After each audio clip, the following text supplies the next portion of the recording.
ठीक है, मैं हूँ Ayesha Saeed with yes cooking. कैसे हैं आप सब लोग? आज मैं लेके आई हूँ आपके लिए बहुत फेमस और यमी 3 मिल्क केक की रेसिपी। तो चलिए जी हम रेसिपी की तरफ चलते हैं फटाफट। इससे अगर पहले न्यू है तो मेरे चैनल को लाइक और सब्सक्राइब कर लें। ये देखें जी बहुत ही यमी सा केक बनाने जा रही हूँ मैं। मैंने एक दफ़ा बस फर्स्ट टाइम ट्राई किया तो बहुत सबको पसंद आया, तो मैं सोचा चलो आपके साथ भी रेसिपी शेयर करते हैं। ये देखें बहुत यमी सा केक है। चलिए जी हम रेसिपी की तरफ चलते हैं।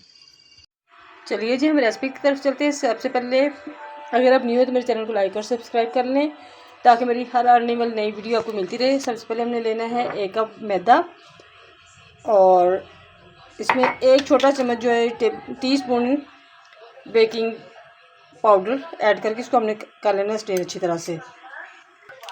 अब हमने क्या करना है, 3 एग लेने हैं, वो तोड़ के ब्लेंडर में डाल देने हैं।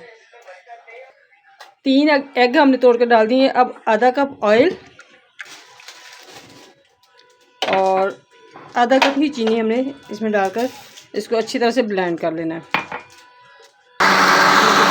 अंडे और चीनी की वजह से हमने इतना ब्लेंड करना है कि उसकी फ्लफी सी झाग बन जाए।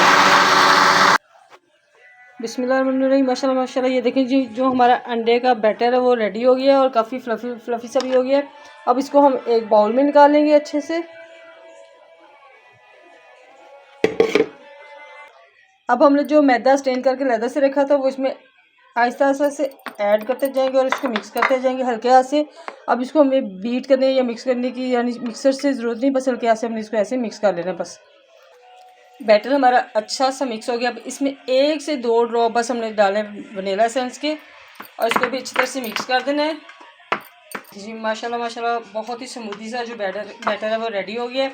अब इसको हम एक सांचे में इसमें डाल के बेक कर लेंगे। अब पहले से यानी प्री हीट वाले कुकर में हम इसको बेक कर रहे हैं। बिल्कुल हल्की आंच पे रख के इसको हमने 45 मिनट के लिए बेक कर लेना ताकि अच्छा सा हमारा स्पॉन्ज तैयार हो जाए 3 मिल्क केक के लिए। जब तक हमारा केक का यानी स्पॉन्ज तैयार हो रहा है 3 मिल्क केक के लिए, तब तक हम इसके लिए कैरेमल भी बना लेते हैं। थोड़ा सा ये चीनी मैंने आधा कप ली है, इसको अच्छे से पहले मेल्ट करना है हमने। केक को आप ऐसे स्लाइसिस में काट लें, ये वैसे ही रखना चाहते हैं तो वैसे ही रख लें इसको। अब इसमें हम किसी भी डिश में रख लेंगे ऐसे।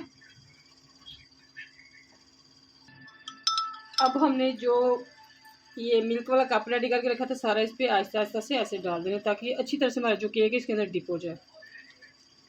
और जो टूटे हुए पीसेज है वो भी इसमें साथ ही आप इस तरह ऐड कर दें और बस इसको डिप करके साइड पे छोड़ देंगे। अब हमने क्या करना है, तकरीबन 1 कप जो क्रीम है इसको हमने अच्छी तरह से व्हिप कर लेना है। इतनी अच्छी से व्हिप होगी कि अपनी क्वान्टिटी से भी डबल हो गई है। मुझे बॉल इसका चेंज करना पड़ा, इसको छोटा कर लिया तो मसला ये देखिए बहुत ही मजबूत हो गई है। अब हम इसको बंद करेंगे। चलो अब हमने जो ये क्रीम व्हिप की है इसको अच्छी तरह से इसके ऊपर फैला देंगे। ये क्रीम से मैंने केक माशाल्लाह सारा से कवर कर दिया। अब जो हमने कैरेमल सॉस बना के रखी थी उसको मैंने ऐसे पाइपिंग बैग में डाल दिया है और इस तरह से लेयर लगाते जाएंगे। आप चाहें तो चॉकलेट की भी लगा सकते हैं, आपकी अपनी चॉइस है। किसी और चीज़ से टॉपिंग करना चाहते हैं तो वो भी कर सकते हैं। माशाल्लाह माशाल्लाह हमारा जो केक है 3 मिल्क केक बहुत यमी से रेडी हो गया है। मैंने इस पर टॉपिंग लगाई है कैरेमल सॉस की। आप चाहें तो इसमें कुछ और लगा सकते हैं, पिन से ऐसे आप टूथपिक से लेके ऐसे कुछ डिज़ाइन बना लेंगे इस पर। बहुत ही ज़बरदस्त सा